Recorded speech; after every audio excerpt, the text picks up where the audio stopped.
ভক্তবৃন্দের চরণে আমার কোটি কোটি দণ্ডবৎ প্রণিপাত। শ্রীমদ্ ভাগবতের একাদশ স্কন্ধ। ভগবান তার প্রিয় শিষ্য এবং ভক্ত উদ্ধবকে উপদেশ প্রদান করছেন এই একাদশ। সেখানে কত বিচিত্র কথা ভগবান উপদেশ দান করেছেন, সমস্ত প্রাচীন সব কাহিনী শুনে। কাহিনী থেকে আপনাদের শোনাচ্ছি নব যোগীন্দ্র সংবাদ। নব যোগীন্দ্র সংবাদ। যোগীন্দ্র মানে যোগী নাম ইন্দ্র। পৃথিবীতে যত যোগী আছে তাদের মধ্যে শ্রেষ্ঠ। যোগী বললে আমরা কি বুঝি? যে রাজযোগ করে, হঠযোগ করে, তার কি বুঝি নাকি? বলে না, গীতা ভাগবতে ওইসব যোগীর কোনো কথাই নাই। গীতায় কাদের যোগী বলা হয়েছে? যারা ভগবানের সঙ্গে ভক্তিতে যুক্ত।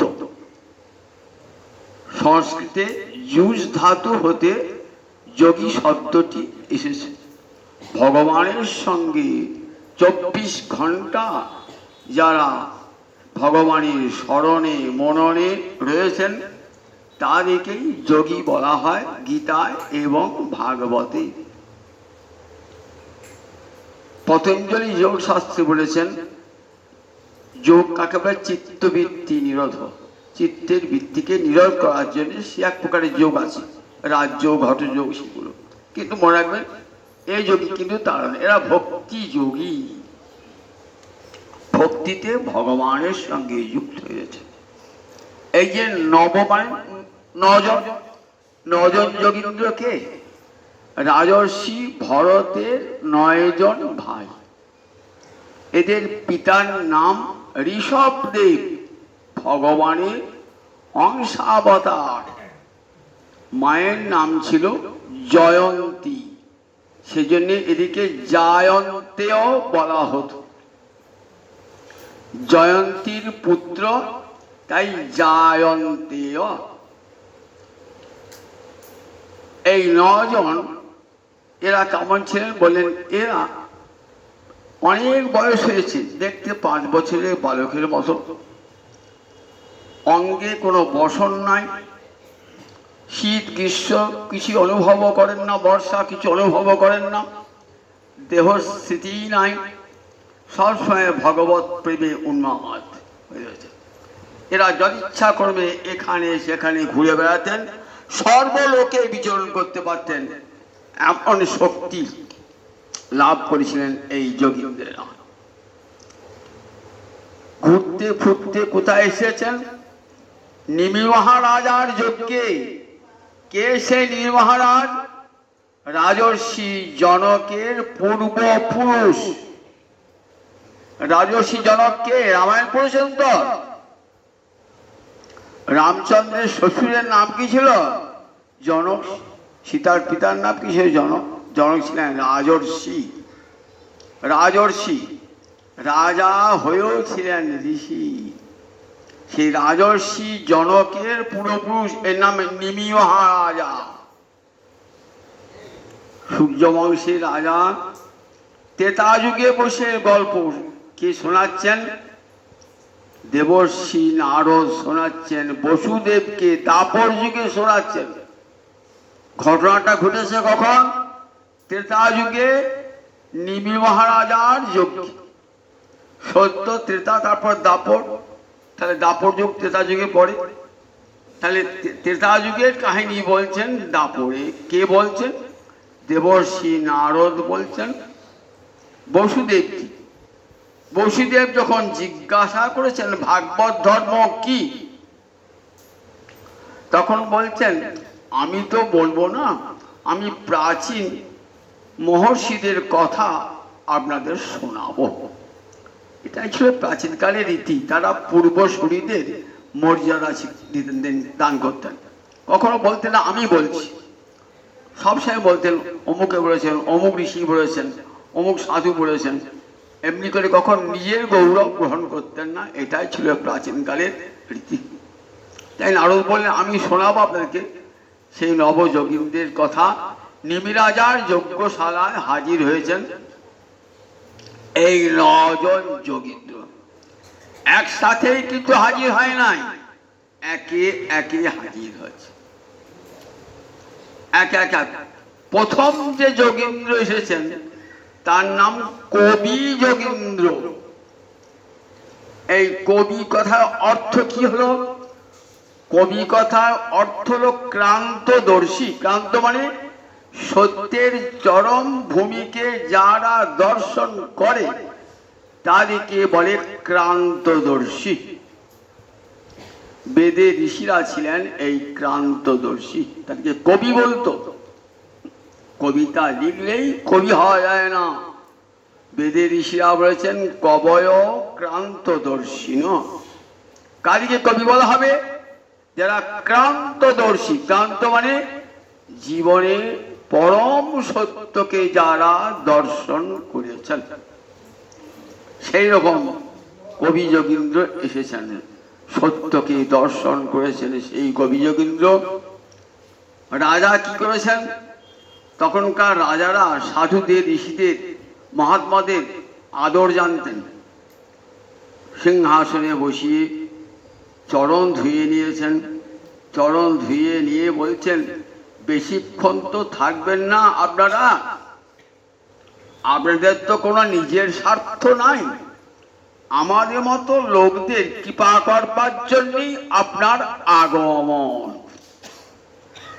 মহান্ত স্বভাবে হেই তাড়িতে পামর, নিজ কার্য নাই তবু জানতার ঘর। মহান্ত স্বভাব এই, মহান ব্যক্তির স্বভাব কি? তাড়িতে পামর। পামর মানে মূর্খ, অজ্ঞজন, যারা কৃষ্ণ ভুলে আছে, তাদেরকে সংসার সাগর পার করাতে হবে। তো সে দায়িত্বটা নিয়ে নেন কারা? এই সাধুরা, মহাত্মারা। নিজ কার্য নাই, দুটো পয়সার জন্যে কি যশ প্রতিষ্ঠার জন্যে, শিষ্য করবার জন্য ঘুরে বেড়াচ্ছেন না। নিজ কার্য নাই তবু যান পরের ঘর।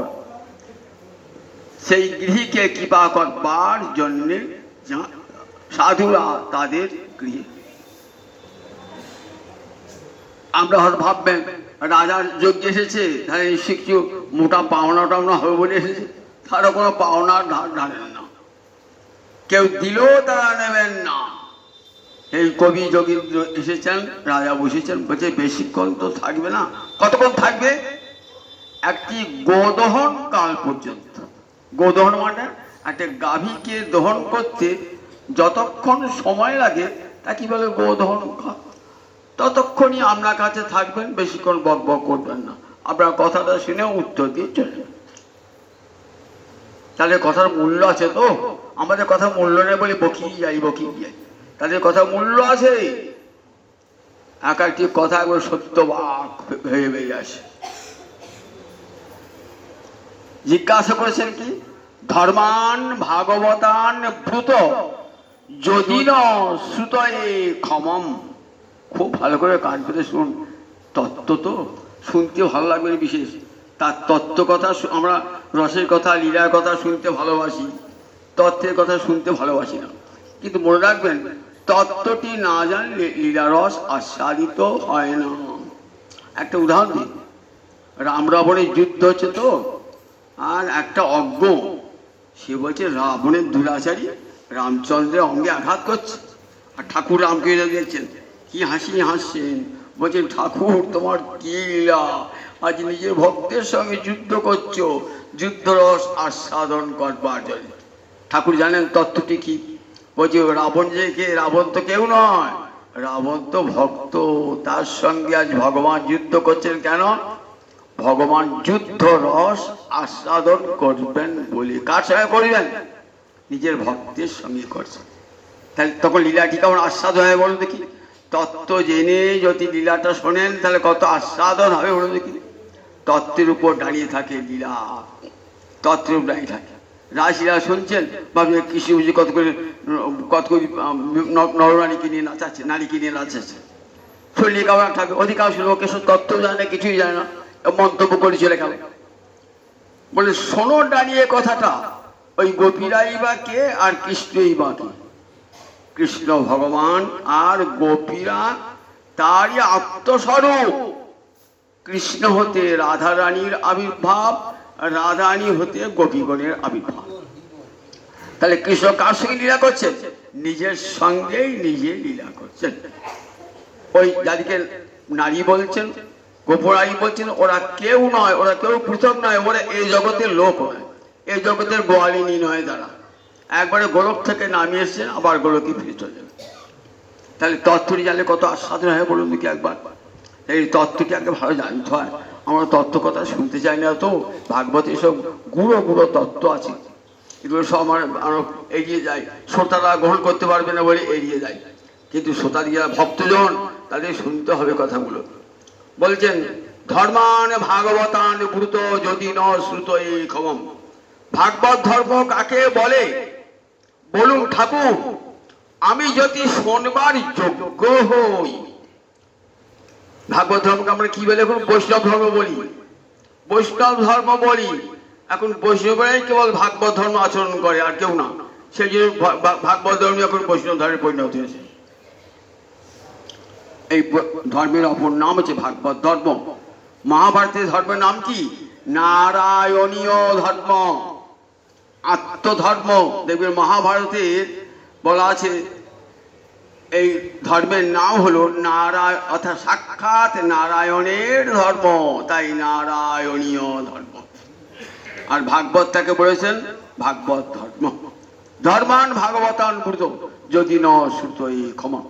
আমি যদি কত দীনতা, আমি শোনবার যোগ্য নাও হতে পারি, তাই যদি শোনবার যোগ্য হয় তাহলে বলুন। কতখানি বিনয় রাজা, সব ঔদ্ধত্য পরিহার করি, রাজ অহংকার পরিত্যাগ করি, একবারে গললগ্নি কৃতবাসী জোরহাত করে শুনতে চাইছেন। সমস্ত সম্মান শ্রদ্ধা ভক্তি নিবেদন করে শুনতে চাইছেন। উপযুক্ত শ্রোতা হলে বক্তাও বলেন ভালো করে, প্রাণ ঢেলে বলেন। বলছেন শোনো মহারাজ, ভাগবত ধর্মের দুটো লক্ষণ। যে বই ভগবতা প্রক্তা উপায়া ঝাত্মলব্ধয়ে অঞ্জ পুংসাং অবিদুষাং বৃদ্ধি ভাগবতান হিতান। দুটো লক্ষণ চিনলে জানবে তা ভাগবত ধর্ম। কি কি? যে বই ভগবতা প্রক্তা, যে ধর্মের কথা ভগবান নিজে বলেছেন, কোন যোগী কোন ঋষি কোন সাধুকে দিয়ে বলার নাই, ভগবান নিজে বলেছেন যে ধর্মের কথা। কোথায় ভগবান বলেছেন? গীতায় বলেছেন, ভাগবতে বলেছেন, ভগবান নিজে বলেছেন। অন্যত্র দেখবেন যাজ্ঞবল্ক উবাচ ঋষির উবাচ, কিন্তু এখানে স্বয়ং শ্রী ভগবান উবাচ। গীতা তো শ্রী ভগবান উবাচ, ভাগবত শ্রী ভগবান উবাচ। তাহলে ভগবান বলছেন যেটা, সেটা ভাগবত ধর্ম। তাহলে অন্য ধর্ম নিজে বলেন নাই কেন? বললেন দেখো একটা উদাহরণ দিই। একটা ভোজ বাড়িতে ভোজ হবে, তো ভোজ বাড়িতে ভোজ হবে, তার ডাল ভাত তরকারি এগুলি সস্তা বলে যাকে তাকে দিয়ে দেওয়ান। আর কলকাতা থেকে দামি দামি মিষ্টি এনেছেন, দাড়ি ঘোষের দোকান থেকে দামি দামি সব মিষ্টি এনেছেন, সব নামি দামি মিষ্টি, মেলা মেলা টাকা।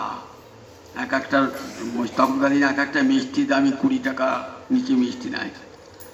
সেগুলি কেউ করছে, সেগুলো কি করছে, সেগুলো রেখেছে ভান্ডার ঘরে। সেগুলি কিন্তু নিজে পরিবেশন, ডাল ভাত তরকারি তো সবাই পরিবেশন করে, কিন্তু ওই মিষ্টিটা রেখে দিয়েছে নিজে আন্ডারে, ওটি নিজে পরিবেশন করবেন। কারণ খেলে ক্ষতি নাই, কিন্তু অপচয় যেন না করে। ডাল ভাত অপচয় হলে ক্ষতি নাই, কিন্তু দামি মিষ্টিগুলি অপচয় হলে ক্ষতি আছে। তাই কি করেন, মালিক নিজ হাতে পরিবেশন করেন ওই মিষ্টি। আবার কাকে দিয়ে বলেন? খুব ঘনিষ্ঠ জন, আপন জন, যাকে নিজেরই দ্বিতীয় বিগ্রহ মনে করেন, তাকে দিয়ে বলা। তাই ভগবান বলেছেন গীতায় ভাগবতে, আর কাকে বলেছেন? প্রহ্লাদকে দিয়ে বলিয়েছেন খুব ঘনিষ্ঠ জন, অপচয় করবে না। নারদকে দিয়ে বলিয়েছেন অপচয় হবে না, ঠিক আবার ভান্ডার ঘরে ফেরত দিয়ে আসবেন, যেগুলো খরচ হবে না আবার ভান্ডার ঘরে ফেরত দিয়ে আসবেন। তাই ভগবান নিজে বলেন, অথবা নিজের কোন ঘনিষ্ঠ জনকে দিয়ে বলান যে ধর্মটা, সেই ধর্মটার নাম হলো ভাগবত ধর্ম। কান পেতে শুনে শুনে রাখুন, যাকে তাকে ভাগবত ধর্ম বললেই হবে না। ভগবান বলেছেন যে বই ভগবতা প্রপ্তা, যে ধর্মের কথা ভগবান নিজে বলেছেন অথবা নিজের প্রিয়জন ঘনিষ্ঠ জনকে দিয়ে বলিয়েছেন, সেই ধর্ম ভাগবত ধর্ম। আর দ্বিতীয় লক্ষণ কি? উপায়া ঝাৎপলব্ধ, যে ধর্মের উদ্দেশ্য গোবিন্দ পদ প্রাপ্তি, কৃষ্ণ সেবা প্রাপ্তি, মুক্তি নয়, ভক্তি নয়, স্বর্গ নয়, গোবিন্দের চরণ সেবা প্রাপ্তি যে ধর্মের লক্ষ্য। তাহলে দুটো লক্ষণ ভাগবত ধর্মের। একটা লক্ষণ হলো যে ধর্মের কথা ভগবান বলেছেন, আর যে ধর্মের একমাত্র লক্ষ্য হলো গোবিন্দের চরণ সেবা, গোবিন্দ পাদ পদ্ম প্রাপ্তি। এই দুটো হলো ভাগবত ধর্মের লক্ষণ। দুটো ভাগবত ধর্মের লক্ষণ। অঞ্জ পুংসাং অবিদুষাং বৃদ্ধি ভাগবতান। অঞ্জ মানে অনায়াসী, পুংসাং অবিদুষাং, এই ধর্মটা সবার জন্যে। যা লেখাপড়া জানে না, অবিদুষাং, তাদের জন্য। জ্ঞান যোগ এগুলি কিন্তু দেখুন, যদি আপনি জ্ঞান সাধন করতে চান তাহলে কি বলবে? জ্ঞান সাধন করতে গেলে আমরা কি বলে? বেদ পড়েছ না, যাও চলে যাও। বেদ পড়ে কি করতে? আপাতত বেদের অর্থ জানতে হবে, তারপরে সম দম তিতিক্ষা উপরতি কাম ক্রোধ লোভ সব পরিত্যাগ করতে হবে, তবে জ্ঞানী অধিকার জন্মবে। পারবেন? তাহলে জ্ঞানের সবার অধিকার নেই। যোগে সেখানে সবার অধিকার নাই, যোগী হওয়ার সুযোগ পারবে না সবাই। আবার জ্ঞানী বা যোগী যদি হন, কোটি কোটি জ্ঞানী বা যোগী লক্ষ্যে পৌঁছান, মুক্তিপদ লাভ হয়। তাহলে বলে যে ধর্মটা সার্বজনীন, বিদ্যান থেকে আরম্ভ করে অবিদ্যান পর্যন্ত, ধনী থেকে আরম্ভ করে দরিদ্র পর্যন্ত, উচ্চ পদস্থ রাজ কর্মচারী হইতে একবারে মাঠের যে কোদাল চোপাচ্ছে সেও পর্যন্ত, যে ধর্ম তার অধিকারী, সেটা হলো সার্বজনীন ধর্ম। সার্বজনীন ধর্ম। একজন রাজাও হরিনাম করছেন, মাঠে যে কোদাল চালাচ্ছে, লাঙল চালাচ্ছে, সেও হরে কৃষ্ণ নাম উচ্চারণ করছে। এমন ধর্ম জগৎ হবে না। এমন ধর্ম কত রাজার বুঝিয়ে যোগ করবে, কিন্তু মাঠে যে লাঙল চালাবে ও যোগ করবে না জ্ঞান করবে? তাহলে ওর কি ধর্ম নয়? ওর ধর্ম আছে, এই ভক্তি ধর্ম। অঞ্জ পিংসাম অবিদুষাং বলে পণ্ডিত জনের হয় না, তারা বিচার করতে জানে, বরং অবিদ্যানজন তাদেরই হয়। এই ভক্তি ধর্মে বিশ্বাস তাদেরই হয়। অঞ্জ, অঞ্জ মানে অনায়াসী, পুংসাং অবিদুষাং, অবিদ্যানজনের অনায়াসী সংসার সাগর পার হয়ে যায়, কিছুই জানতে হয় না, শুধু গোবিন্দকে জানলেই সংসার সাগর পার হয়। একটা গল্প শোনাই। একটা গোয়ালিনী একটা নদী পার হয়ে এক পণ্ডিতের গৃহে রোজ দুধ নিয়ে যায়। আর দেখেন পণ্ডিত মশাই তার শিষ্যগণকে কি বোঝাচ্ছেন। গোয়ালিনী দুধ দিয়ে চলে আসে, সে অত খবর টাকা লেখাপড়া কিছুই যায় না, দুধ গরু দেওয়া আর দুধ বিক্রি করা, এই তার জীবিকা। একদিন কি মনে হয়েছে যে আচ্ছা কি বলেন পরিবার শুনি না, শোনার তো অধিকার আছে, জানিয়ে না জানি, পাশে এক পাশে বসেছে, শুনছেন হরিনামের মহিমা, যে কৃষ্ণ নাম প্রত্যেকের সংসার সাগর পার হয়ে যায়। হনুমান জয়রাম জয়রাম বলতে বলতে পার হয়ে গেল সাগর, আর রামচন্দ্রকে সেতু বন্ধন করতে হলো। স্বয়ং নামই পার হতে পারলো না, তাকে সেতু বন্ধন করতে হলো। আর হনুমান জয়রাম বলে লাভ দিয়ে সমুদ্র পার হয়ে গেল। দেখেছেন তাহলে হরিনামের কেমন মহিমা। অজামিল তার নিজের ছেলের নাম নারায়ণ রেখেছিল। মরবার সময় বাবা নারায়ণ আয় রে কো ডাকছে, দেখেছো তো? নারায়ণ বলছে যাও যাও যাও, আমাকে ডাকছে। তোমাকে ডাকে নাই, কাকে ডাক? নিজের ছেলেকে ডাকছে। নামটা তো আমার নারায়ণ, নামটা তো আমার, যাও। 4 অক্ষরের নারায়ণ নাম। ছুটে 4 জন বিষ্ণুদূত এসে হাজির। জমা নিতে ছুতে পারলো না, মৃত্যু হাত থেকে রক্ষা পেয়ে গেল। হরিদ্বারে বসে হরিনাম করতেন। আমি তো আদর করি, জেনে নাম করি নাই, আমার ছেলের নাম বলেছি, তাতেই এত ফল। অনাদরে হরিনাম করলে এত ফল, তাহলে আদর করি হরিনাম করবে, দেখবো মানে কি হয়। তাহলে নামে কেমন মহিমা বলুন তো একবার। নামে অঞ্জপুংস। তখন শুনতে শুনতে সেই গোয়ালিনী তন্ময় হয়ে গেছে, কোনোদিন শোনেন নাই, আজ প্রথম ভাগবতের আসরে বসেছেন।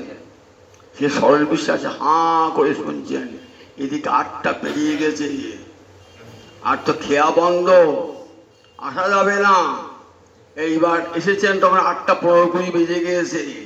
এইবার নদীর ধারে দাঁড়িয়েছেন, একটাও নৌকা নাই। তাহলে কি করবেন বলেনি? ভাবছেন, পণ্ডিত মশাই বললেন যে কৃষ্ণ নামে সংসার সাগর পার হয়ে যায়।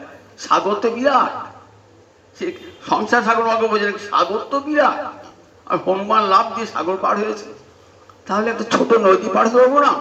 তখন জয় হরি, জয় শ্রী হরি হরিনাম হরে কৃষ্ণ করতে করতে নদীর জলে নেমে পড়েছে। নদীর জলে নেমে পার হয়েছিলেন, ভয়ও নেই, কিছুই নেই। পরের দিন যখন গিয়ে পৌঁছিয়েছেন, পণ্ডিত মশাই বলছে, হ্যাঁ রে, তো গতকাল তো অনেক দেরি করে গেলি, নৌকা পেয়েছি? না না পণ্ডিত, নৌকা তো বন্ধ হয়ে গেছে। আমি গিয়েছিলাম 8টা 15 করি, 8টায় নৌকা বন্ধ হয়ে গেছে। তাহলে কি করে গেলি? কেন পণ্ডিত মশাই, আপনি যে বললেন হরিনামে সংসার সাগর পার হওয়া যায়, আমি হরিনাম করতে করতে ওই নদী পার হলাম। সংসার সাগর পার হওয়া যায়, সাগর পার হওয়া যায়, নদী পার হবে না? আমি নদী পার হয়েছি।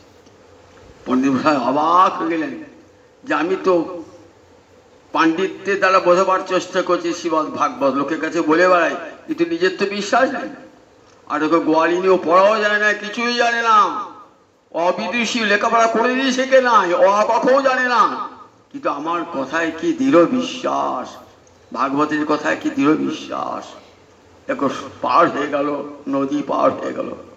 মনে মনে ভাবছেন, দেখো হরিনামের কি অপার মহিমা। এখানটাই বলছে যোগীন্দ্র, অঞ্জপুংসাং অবিদুষাং বৃদ্ধি ভাগবতান হিতান। এই ভাগবত ধর্ম দেখুন, ওই গোয়ালিনী যে লেখাপড়া যায় না, তার জন্য ভাগবত ধর্ম। আবার আপনি নিজাচরণ করেন না তো, কিন্তু আপনি গোয়ালিনী হয়ে দুধ দিচ্ছেন, যে গোবিন্দ সেবা করবে তাকে বাড়িতে দিয়ে আসছেন, তাহলে ভাগবত ধর্মের ফলটাও আপনি পেয়ে যাবেন। আপনি তুলসী দিয়ে আসছেন গুরু বাড়িতে, ঠাকুর বাড়িতে তুলসী যাচ্ছেন, তাহলে ওই গৌর গোবিন্দের সেবার ফলটা আপনিও পেয়ে যাচ্ছেন। আপনি ফল কিনছেন, ফল কিনে গোবিন্দকে, গৌর হরিকে গোবিন্দকে দিচ্ছেন, ওই ফলটা আপনি নিবেদন করেন নাই, পুরী নিবেদন করবেন, কিন্তু ফলটা আপনিও পেয়ে গেলেন। এমনই এই ভাগবত ধর্ম এতখানি ব্যাপক, নিজে না করলেও যারা করে তাদেরকে সাহায্য করলো, এই ভাগবত ধর্মের ফল পাওয়া যায়। অঞ্জপুংসাং অবিদুষাং বললেন, এই পজ্জান আস্থায় নররাজন ন প্রমাদ্যে তো করিচিত, নেত্রে নিমিল্ল ধামন ন স্খলের ন পতিত। যোগীন্দ্র বলছিল, মহারাজ দেখুন মহারাজ, এই ভক্তির পথটা কেমন জানেন তো? বলে যান আস্থায় নর রাজন ন প্রমাদিত করি। এই পথটা ধরে যদি কেউ অবলম্বন করে কেউ চলেন তাহলে কি হবে? বলে কোনোদিন কোনো ভুল ত্রুটি হলো কোনো অপরাধ হবে না। আমি সংকল্প করেছেন 24 ঘন্টা হরিনাম করব, কিন্তু করতে করতে পারলেন না করতে, অপরাধ হবে? বলে না, নাম তো একবার করলেই ফল হয়ে যায়, কিন্তু যজ্ঞ করতে বসে যদি যজ্ঞটা আধখানা না করেন, আধখানা করলেন, বললেন দেখো কি হবে, তাহলে আপনার অমঙ্গল হয়ে যাবে। যজ্ঞের মন্ত্র যদি ঠিক মতো উচ্চারণ করতে না পারেন তাহলে যজ্ঞের উচ্চারণ না করতে পারেন, যজ্ঞের ফল তো হবে না, উপরন্তু অমঙ্গল হয়ে যাবে। যজ্ঞে যে দ্রব্য আহুতি দান করবেন সেটা যদি ত্রুটিপূর্ণ হয় তাহলে যজ্ঞের ফল আপনি পেলেন না। আপনি বাজারে ডালদা ঘি এনে ঢালছেন, আহুতি দিচ্ছে, বললেন ও নিল না অগ্নি, দেবতাদের কাছে নিয়ে যাবে তো, বলে ও ডালদা ঘি চলবে না, ওখানে চলবে না। বললেন কোন ঘি যায়? বলে দেখো এক হোম ধেনু থাকতো ঋষিদের, সদ্যজাত গোরস, আগের দিন রাত্রে দুধ হয়েছে, সেখান থেকে ঘি হয়েছে, সেই ঘি দিয়ে যজ্ঞ করতে হবে। তাহলে দেখুন কত, যে কোনো মুহূর্তের ত্রুটি ঘটে যেতে পারে। আমি এই যজ্ঞ করেন, যে কোনো মুহূর্তে ত্রুটি ঘটে যাবে, তাহলে এদের কত ত্রুটি আছে, করতে গেলে মঙ্গল থেকে অমঙ্গল হয়ে গেল। বললেন তাই দেখো এই ভাগবত ধর্মে যান আস্থায় নর রাজন ন প্রমাদিত করেছি। সামান্য ভুল ত্রুটি যদি হয়েও যায় তাতে কখনো কোনো অপরাধ হবে না। নেত্রে নিমিল, চোখ বুঝে চলে যান, ন পথে ন স্খলে, পড়বেন না, স্খলনও হবে না। ভক্তির পথ এমন, যদি পথটা খানাখন্দে ভরা থাকে, দুপাশে হিংস্র জন্তু থাকে, পথটা যদি অন্ধকার হয়, আপনি কি করবেন বলুন দেখি? চোখটা বেঁধে দেবেন? বাবা খালি পয়সা হতো, এখন পায়ে কাটা ভুগবে তো, এখন পাশে সিংহ তাড়া করে আসবে তো, সাপ তেড়ে করে তাড়া করে আসবে তো, পাশে কোন গুন্ডা লুকিয়ে আছে মারবে তো, ভয়ে ভয়ে যাচ্ছে, হাতে লাইট নিয়ে দুটো লোক নিয়ে আছে। কিন্তু ভক্তি পথে একাই যান, ভক্তির পথে একাই যান, না স্খলে না পথে, আপনার স্খলনও হবে না, আপনার পতনও হবে না। চোখ বুঝে গেলে পরে, চোখ বুঝে কোন পথ দিয়ে যাওয়া যায়?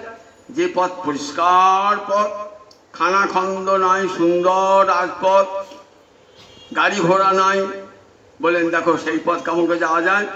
সেই পথে চোখ বন্ধ করি, নেত্রে নিমিল্ল।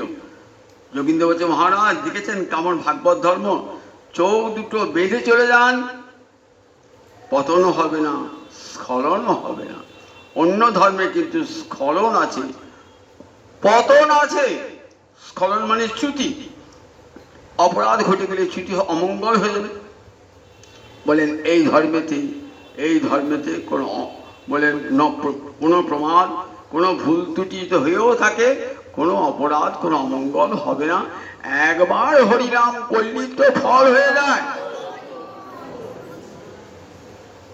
যদি সবটাও না বার হয়, কৃষ্ণ বলতে বলতে ক্রি বললেন আর স্নটা বার হল না, তাতেও ফল হবে। গোবিন্দ ভাবছেন আমাকেই তো ডাকছি। এমন ধর্ম কথা শুনেছেন? এমন ধর্মের কথা শুনেছেন?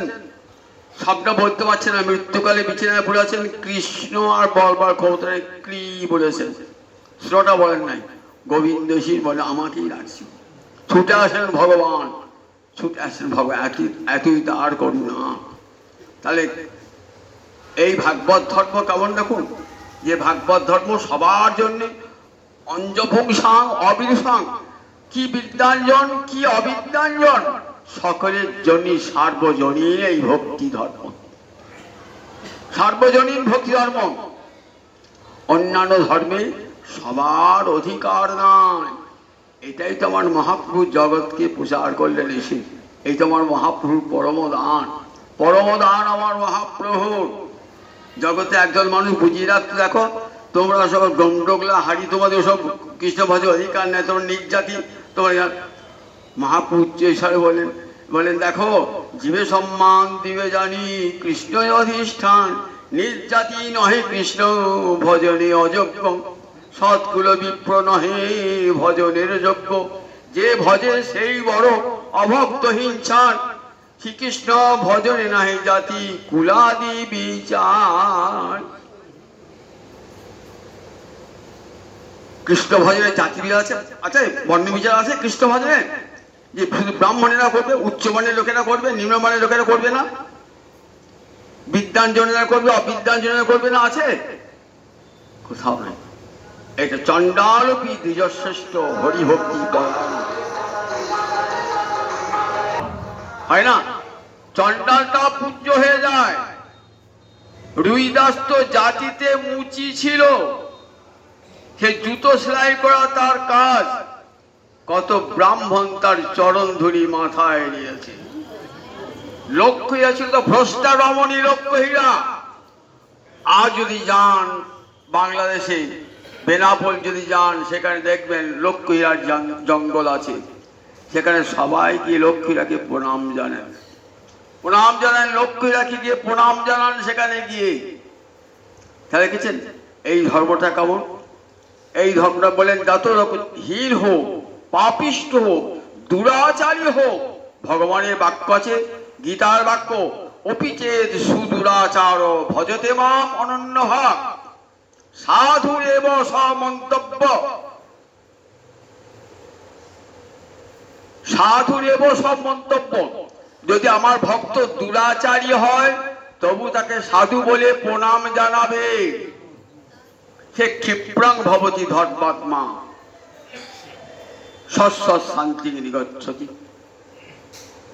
বলে মাতাল হোক আর যাই হোক, লম্পট হোক, আমার ভক্ত যদি আমার নাম করে, দুরাচারী হলো, তাকে দূর হতে সঙ্গ করবে না, কে দূর হতে তাকে সম্মান জানাবে, প্রণাম জানাবে।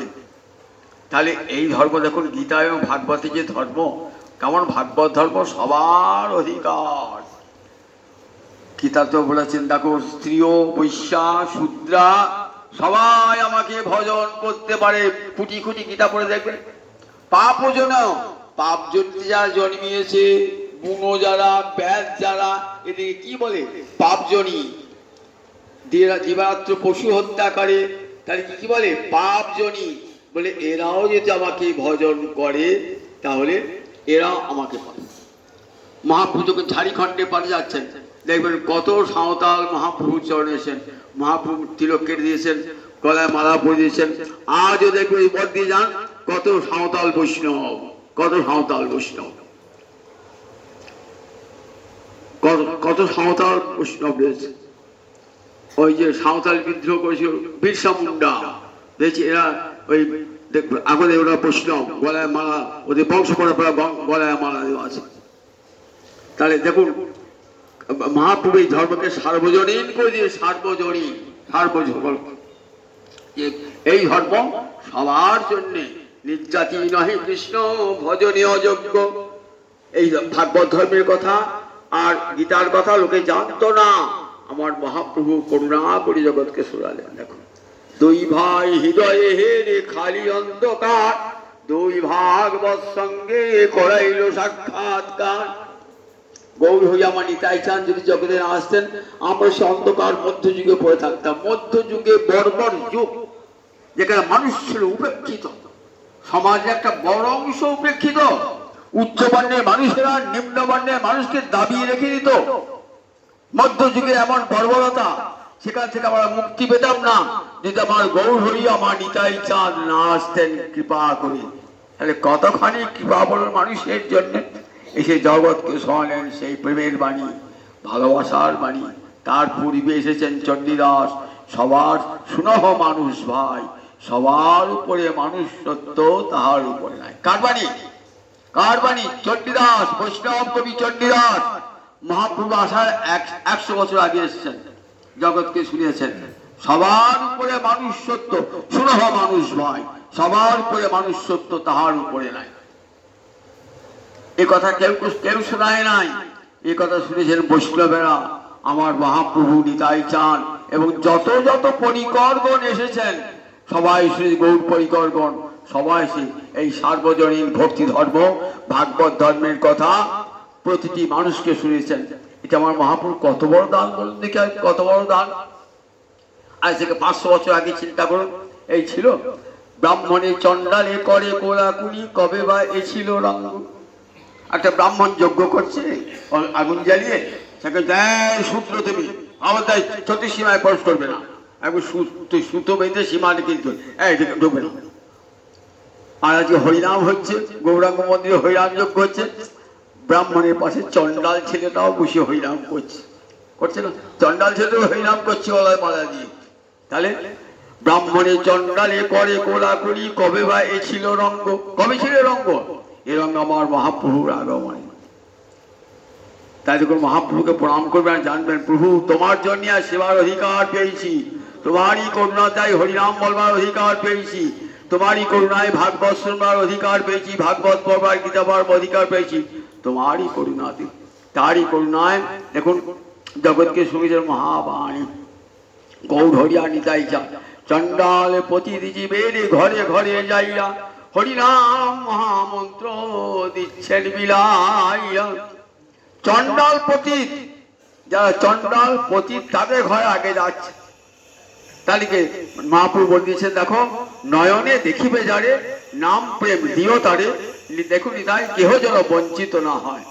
যাকেই চোখে দেখবে জাতিভেদ বর্ণভেদ করবে না, যাকে দেখবে তাকে কৃষ্ণ নাম দান করবে। আমার নিতাই চান গৌর হরির অভিন্ন করবার, তিনি জগৎ জীবের দ্বারে দ্বারে চণ্ডাল পতি জীবের ঘরে ঘরে যাইয়া হরিনাম মহামন্ত্র দিচ্ছেন বিলাইয়া। বলে হরিনাম, এর চার বড় যজ্ঞ কি আছে? আর কি যজ্ঞ করবো? কি ঢেলে? বলে না, নাম যজ্ঞের উপরে আর কোনো যজ্ঞ নাই, সার্বজনীন যজ্ঞ নাম যজ্ঞ। বলে এই নাম যজ্ঞ ঘরে ঘরে হবে, হাতে হাতে তালি দিয়ে হরে কৃষ্ণ কৃষ্ণ কৃষ্ণ হরে হরে, হরে রাম রাম রাম, হাতে তালি দিয়ে করুন। প্রত্যেকে ঘরে ঘরে নাম যজ্ঞ হবে, কোন একটি জায়গায় না, সর্বত্র হবে জয়নিতাই জয়নিতাই। 8টা বেজে গেছি, আবার পরের দিন হবে জয়নিতাই হরি বল।